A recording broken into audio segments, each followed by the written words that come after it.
Hey everyone, welcome back to CryptoCache. Thanks again so much for joining me here. Hope you're having a fantastic day. Bitcoin on the pullback to the mid 67K range. So this makes sense. Actually, honestly, a little surprised we saw the price ramp up as well as it did, but it does make sense to sweep that extra level of liquidity. We could very well be seeing our C pattern here play out. Again, this is always tentative, just depends on how deep this goes. We'll play by ear, but the general consensus is that the top is in for now.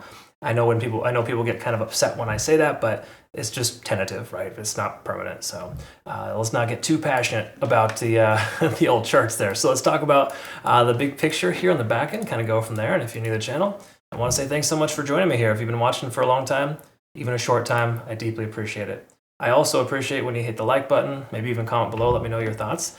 Comment, let us know how long you've been watching for. It's really cool to hear that. Either way, thanks so much again for the support. Let's take a look at the Bitcoin back-end liquidation levels. Again, it's starting to stack up as per usual. The more range-bound you become, the heavier the resistance and support levels also become. And in turn, that's why the compression for Bollinger Bands and those kind of things essentially give us indication that breakout's coming. Right now, pretty safe to say we're going to see a breakout soon because the price action is working itself into somewhat of a channel. So again, the lower end of the channel is about 66,000 as a round number. Upper end is roughly 68,500. Okay, so either way you look at it, there's more liquidation on the upside that is closer, but there's technically a lot more liquidation on the downside that's further away. So again, you kind of look at that and then you combine that here with this. This is roughly about $20 billion worth of liquidation at 69,000. I would not be surprised if we just see an aggressive wick up to 69K and the price pulls back from there. Again, interesting setups, the way things are working out right now. So honestly, when we have this much conflicting information on liquidation, it makes me not want to really trade very much. I know it sounds crazy and weird. Oh my God, this guy's nuts. He calls himself a trader and he doesn't trade very much. The truth is, I've been trading less this month than in general, because of the simple fact that the market's been a little wonky. Okay. No other way around it. As soon as you want to take a short position, the price keeps going up. The inverse applies. It's not abnormal for you to feel like it's been a little challenging lately, because there's no doubt that it has. And the challenge that I run into is I can't stay awake for 24 hours a day, right? I wake up, my opportunities are gone, all my alerts are triggered, and it keeps happening day in and day out, right? Again, just kind of the way that it goes. You cannot control that. Sometimes it works out well, sometimes it doesn't. Either way, daily time frame, let's talk about this here.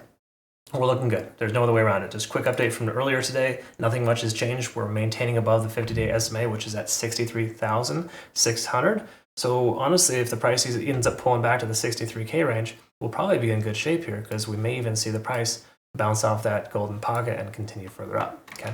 So again, there's a lot of different schools of thought here, but generally speaking, at this point, we're honoring the ascending trend line. Bitcoin is still more likely to increase than decrease, but we do have a second stochastic swing to the downside. I talked about this earlier, not being a great sign. It's generally unfavorable, and what this just means is the price action is probably more likely to pull back in the immediate future, and that, keep in mind, the macro is still looking good. The weekly has a stochastic swing to the upside a second as well.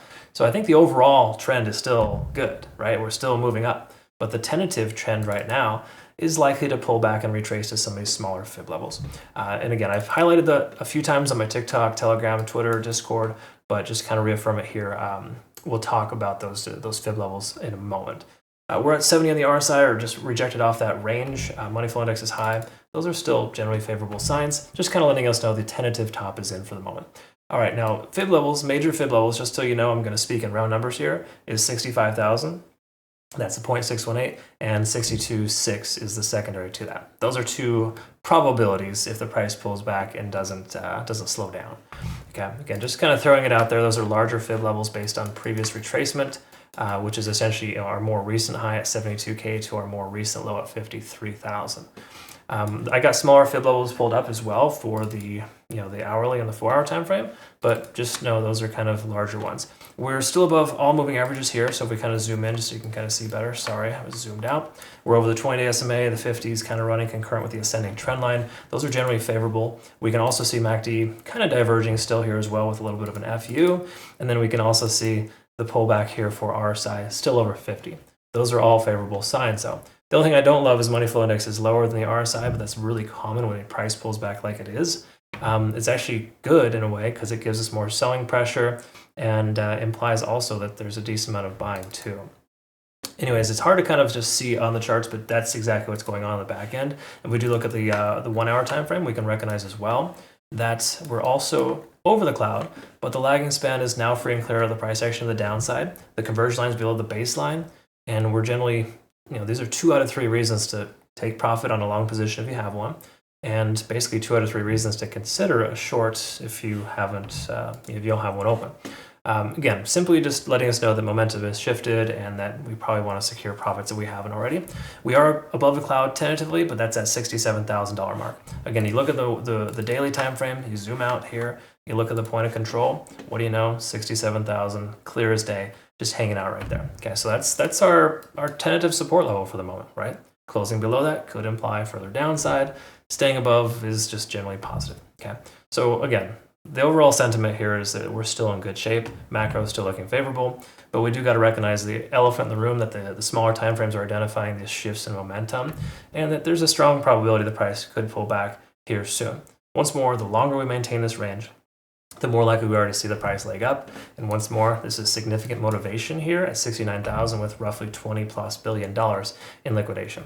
The whales aren't stupid. They know where the liquidation's at, and they know there's a bunch of people shorting at 69K. And it's a target, okay? So if you have a short at that level and you're in profit, just move your stop loss lower. Why the hell are you so freaking greedy? Sorry, I get frustrated when I hear that because a lot of folks come over to our community and they've gotten destroyed because they forgot to secure profits or they were told by some moon boy that we're going to 100,000. That may be true, and so at some point I'm confident Bitcoin will be a significant long-term investment. I get it. I buy every dip personally on my spot bag, but I don't go with 50x leverage on the next fib level and just become a total buffoon by just holding on for too long.